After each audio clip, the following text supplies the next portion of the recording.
And then does your sense of self fall away or become... I can say in this way, sense of self did not fall away, became expanded. So whatever we call by the word self, that all those qualities disappeared and it became expanded. That's what has exactly happened. Because we hear these admonitions in many spiritual traditions about dying to the self or ego death, even in the West. Yes, maybe you can say that whatever I was thinking as myself has disappeared and whatever was real self has opened itself. That's what I'm moving toward. So maybe a small self disappeared and yields to a higher self. Maybe. The expanded self. In the Hindu religion, is there a trinity? Is there a soul in the middle?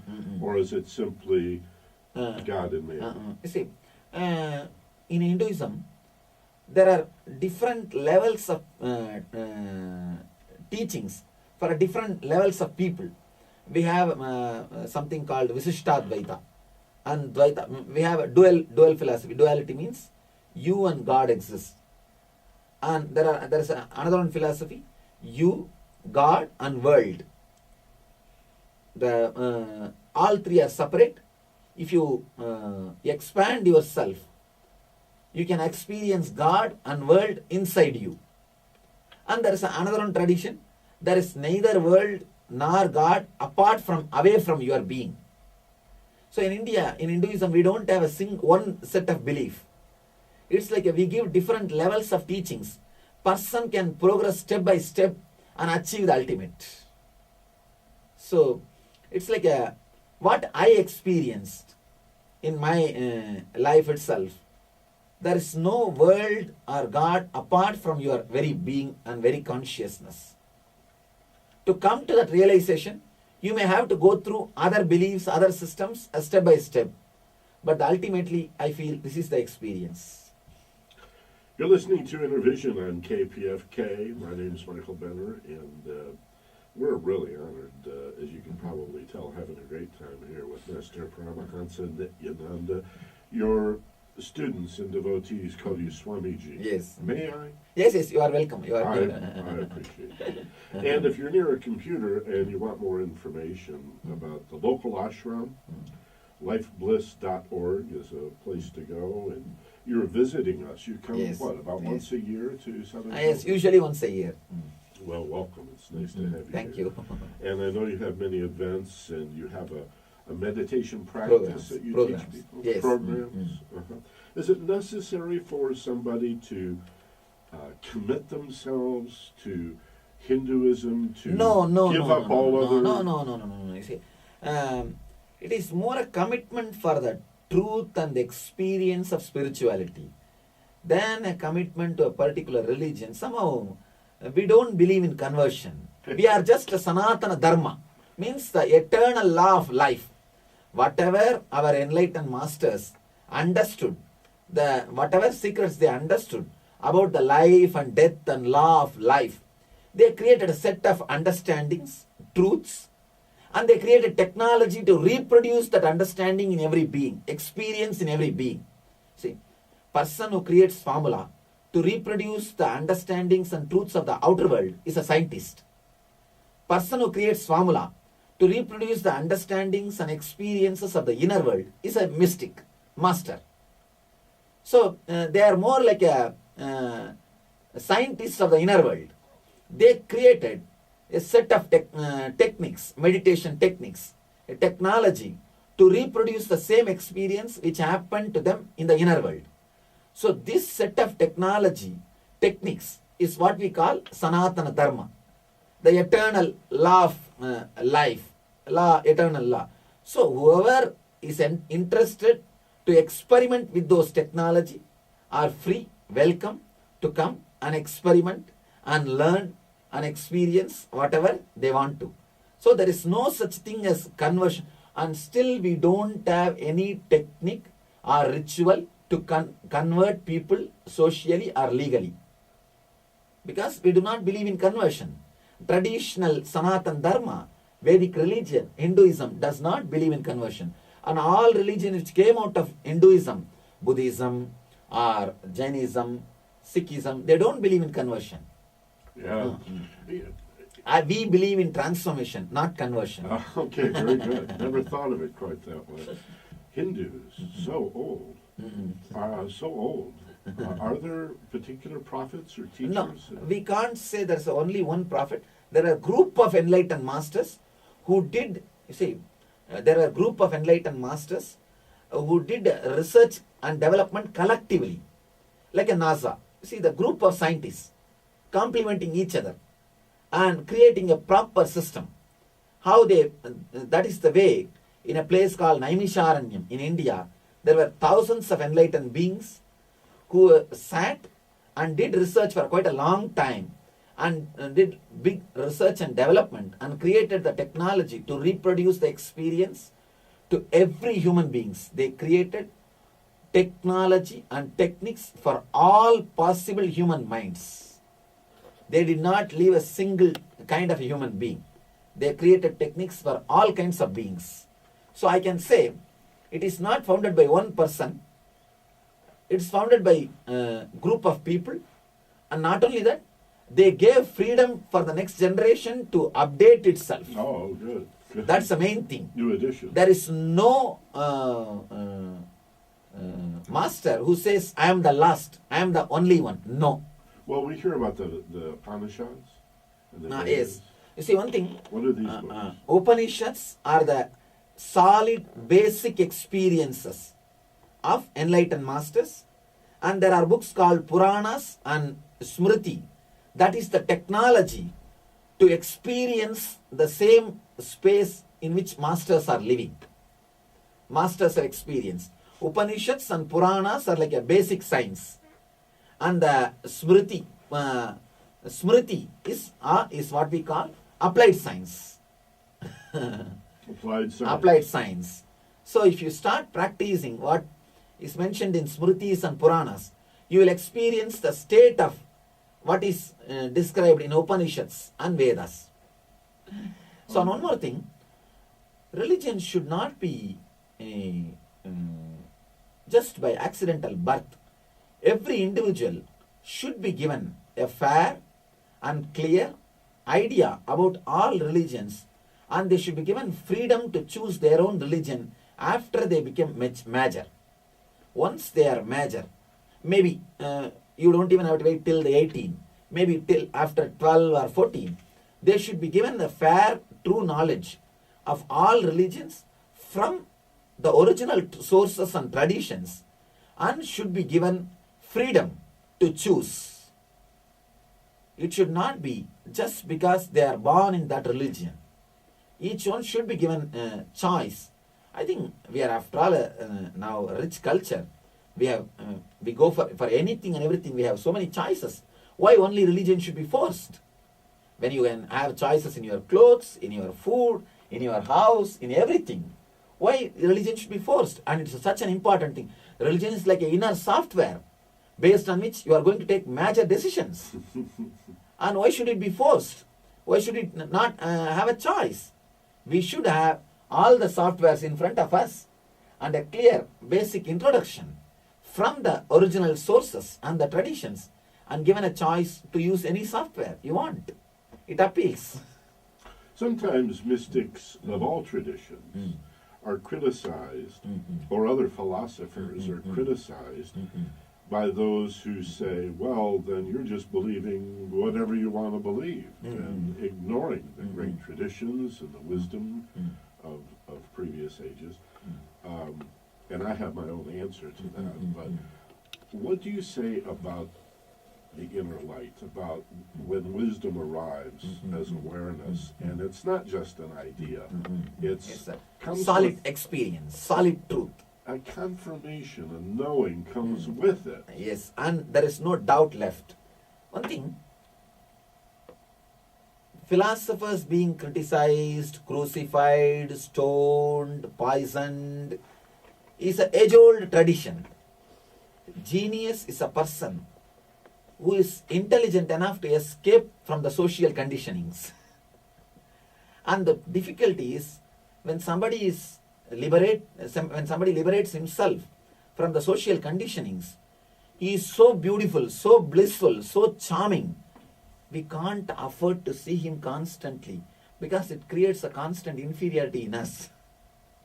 That is the reason philosophers and the great enlightened beings, prophets and sages are stoned, poisoned, crucified, driven out. This becomes a regular thing. I feel that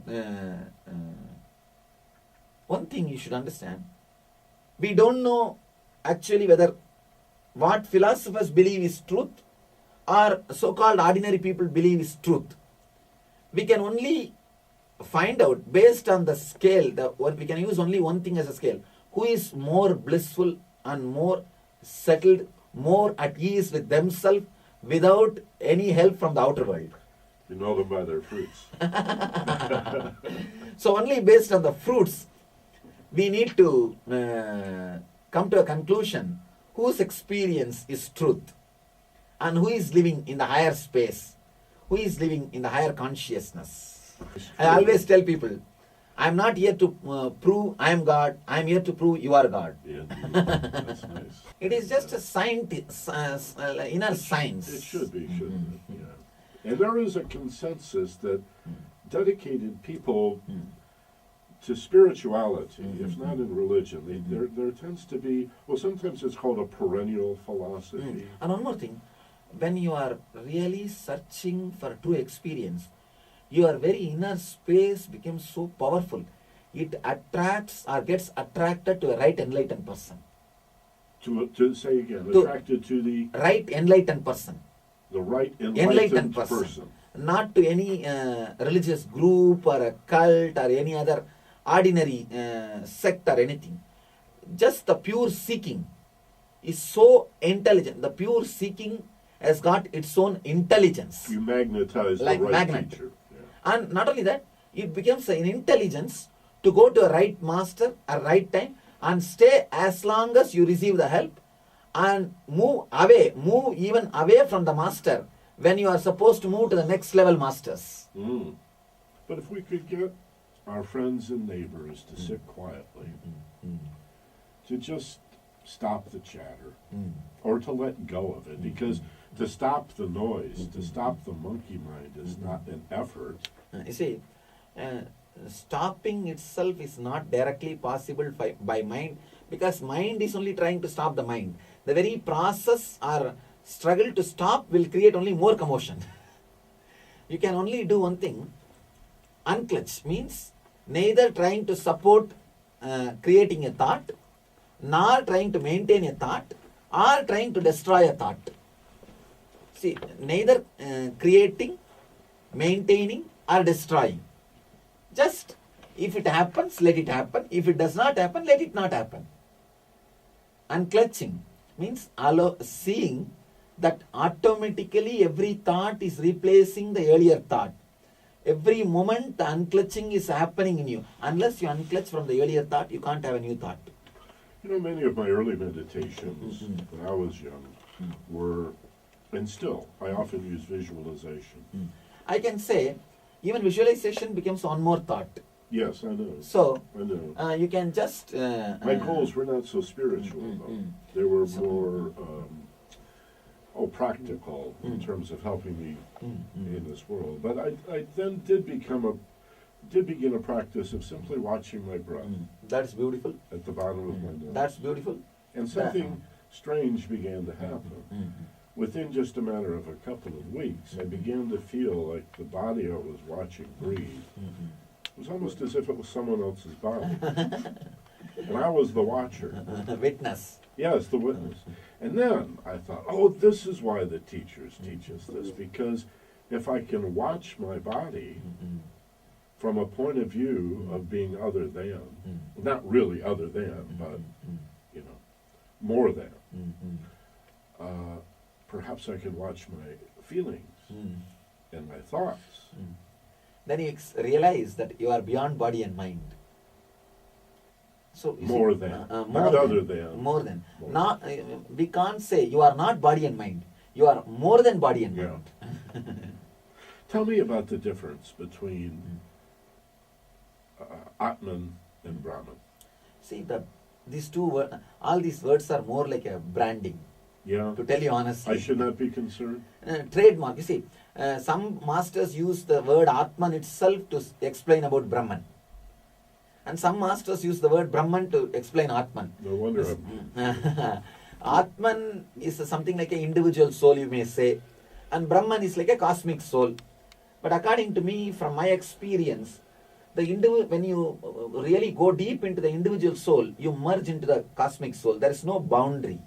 There is no watertight compartment separation or a separate thing. So these are just only the more of a branding. I see. So we shouldn't be concerned with Too much about these words. a rigid. We should be really concerned about the technique or a technology which will lead us to that experience.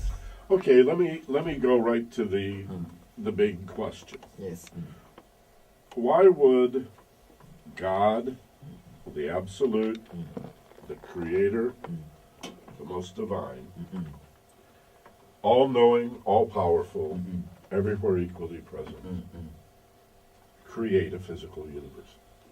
To tell you, you want an honest answer? Your best answer, of course. I don't know. Oh, thank you. Because What's your best sense see, of it? because the logic from which this question is asked and the space in which the answer exists, these two are totally different plane. So you are asking the question based on the logic which you are having. But the answer from whom it's supposed to come, for him, the space in which he stays is beyond your logic. So even if the answer is downloaded to your logic, it will be only distorted version or an off answer, which is more dangerous than lie. See, understand? If, for example, a small ant is asking an elephant, why are you also black and I am also black? Why did God paint you in black? Will the elephant answer? Elephant will not even know that ant is asking this question. So the very space from which question comes is totally different, and the space to which the question is sent is totally different. So answer cannot be according to our logic, and anybody who tries to answer this question will create a new philosophy, not religion. Then it really comes down to self-realization. That's all. And honoring our uniqueness at the same time we feel like we are part of the one. One more thing, these two big questions, if you try to cover it, catch it with our simple logic, we only miss and mess the whole life. Because the brain really is designed to work in Our brain is hardwired to experience the cosmic consciousness, but not to logically understand the cosmic consciousness. We are hardwired for enlightenment, not for logical understanding. It's like a filter. More like a filter. Keep us focused here and there. And moreover, our logic is too poor. It can't grasp whatever is really happening.